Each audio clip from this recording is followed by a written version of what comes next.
What's good, peeps? Thank you as always for passing by the channel. If you're new to the channel, don't forget to hit that subscribe button. Don't forget as well, please, to like and share the vids. Thank you so much to everyone that is still doing that. All right, the Errol Spence versus Danny Garcia fight is just wrapped. I say just wrapped. It wrapped about an hour ago. I'm liking that Premiere app, you know. I don't know how you guys watched the fight. I'm sure some of you illegally streamed it. But I watched the fight on that Premiere app, the same app that I used to watch the Kell Brook versus Terence Crawford fight. And fingers crossed, going forward, a lot of the PBC fights or top rank fights are on that app, because I think I'll keep it if we're gonna get that high quality.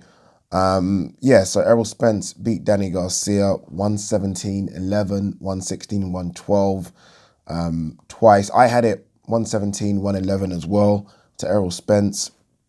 It was nice to see crowds back there as well. Terence Crawford was in attendance as well, which is always good. He got the biggest boo when he came on the big screen. I mean, look, I get it. It's in Errol Spence's city or hometown, but I expected him to get a bit more love than that. But let's talk about the fight. Errol Spence looked sharp. He did not look like a guy that had been out the ring for 40 months, let alone a guy that was in a near fatal crash. He looked sharp from the get-go.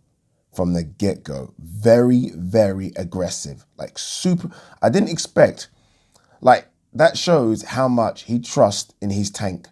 Like, I didn't expect him to come out that aggressive, just because I thought he might think, you know what, I'm not quite sure what's in the tank, because we have been out of the ring for so long.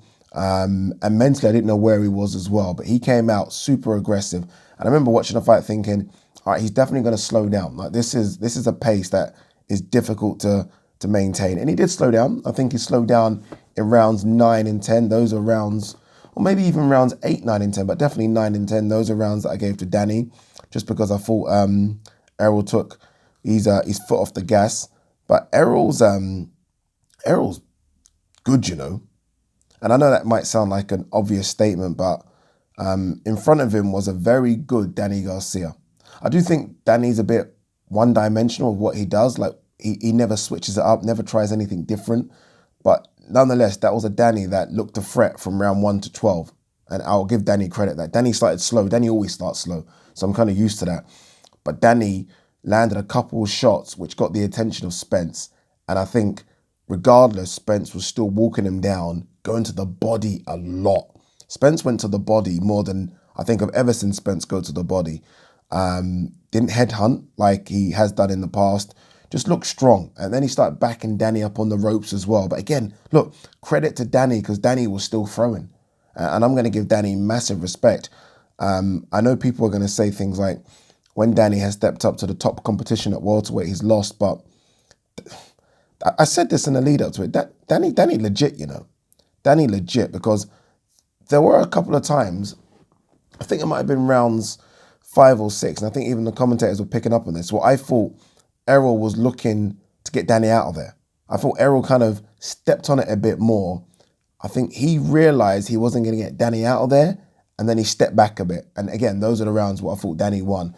So credit to Danny. Danny took a couple of good shots, but he landed a couple of good shots as well. He really did. And that's why I think I'm giving Errol so much respect for this win. Again, 14 months out of the ring. This was his comeback fight after that crash. I mean, again, you could have forgiven him if it was going to be a warm-up against someone in and around the top 20, 25. But he went straight in there with a legit guy. And he looked very, very good. I want to see him against Terence so badly, just because watching that fight, again, Danny didn't do anything different from rounds 1 to 12. I mean, yes, he threw some more punches in the rounds, right? In terms of, that's a difference, right? The output was more. But in terms of showing him different looks, he didn't show Errol any different looks whatsoever. Like nothing, right? Even like a triple jab or jab body, there wasn't many different looks. We know Terence will switch it up all the time. And not just switch it up in terms of punches, he'll switch up and go southpaw orthodox. He'll switch it up by going aggressive, then stand on the ropes. Like, he will switch it up a lot. And that's why we desperately need to see this fight. Desperately. And I hope it happens now. I mean, again, I don't know what you guys were watching the fight on, but watching it on that premiere stream with the PBC commentary, they mentioned Terence a couple of times, and that's something that is rare.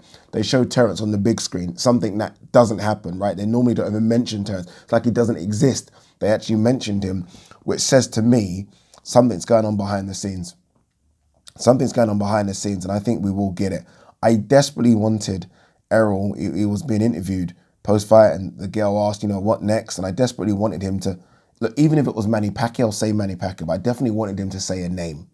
We want that. And I never understand when fighters don't do that. Like, this is your chance. The mic's in front of you. Call out who you want. Because obviously, look, if he called out, and maybe this is just me, but if he called out Terence at that time, saying, you know what, I want Terence next. There's a guy here that's been chatting a lot of da-da-da-da-da. I know he's in the, and then put Terence on the big screen, the sale has started. And he didn't. He said, you know what, I bought a new ranch. And look, credit to him. I've got some horses. I don't want to hear that shit. I want to hear you say, I want Terence next. That's what I want. But it didn't come. But again, look, massive credit to Errol. Massive credit to Danny. It was weird. Watching that fight, I know who I want Errol to fight next, 100%. I was thinking, who should Danny fight next?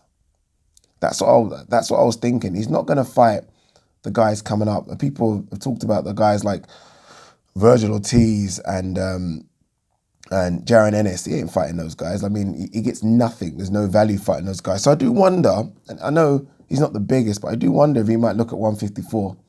I do wonder if he might think, you know what, let's have another run in another division. He fought all the world champions he could fight, really, at 147, apart from Terence. I don't think he's going to fight Terence. And he's not going to fight Manny Pacquiao either. So I think he might think, you know what, let's go up. Let's go up. Unless, for some weird reason, he gets a Pac-Man fight or a Terence fight, which I don't think he's going to get. What did you guys make of the Errol Spence performance? Impressed or a bit still unsure? I think you have to be impressed with that performance. I really do. He's an aggressive fighter, more aggressive than I thought he was, by the way. He's an aggressive fighter that will make you work. You've got to have a very good gas tank or be a Terence Crawford switch hitter to really avoid what he does. But he's a aggressive fighter. Don't take too many shots. Like, his defense was very, very good tonight.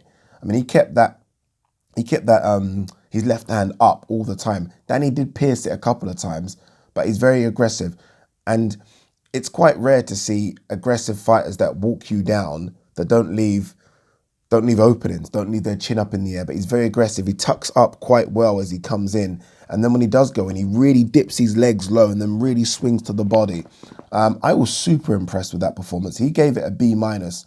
I would give that, again, considering all the shit that's going on, I would give that an A-, considering he's been out for a long while, considering the accident, the mental, and considering who he's fighting against as well. I'd give that an A-. And again, I rated Danny Garcia's performance as well. I didn't think Danny looked bad in any way, shape or form. I just know that's Danny. Danny doesn't have a plan B or a plan C. His plan is start slow, then end fast, and hopefully I land something. And against the very elite, that's not going to work. And I think we've seen that now. I thought he was unlucky against Sean, but we've seen it. Maybe he goes to Sean rematch. There'll be money in it, and look, there's not a belt there, but there'll be money in it, and maybe that's the fight he goes to rather than 154 pounds. Let me know what you think. Peace.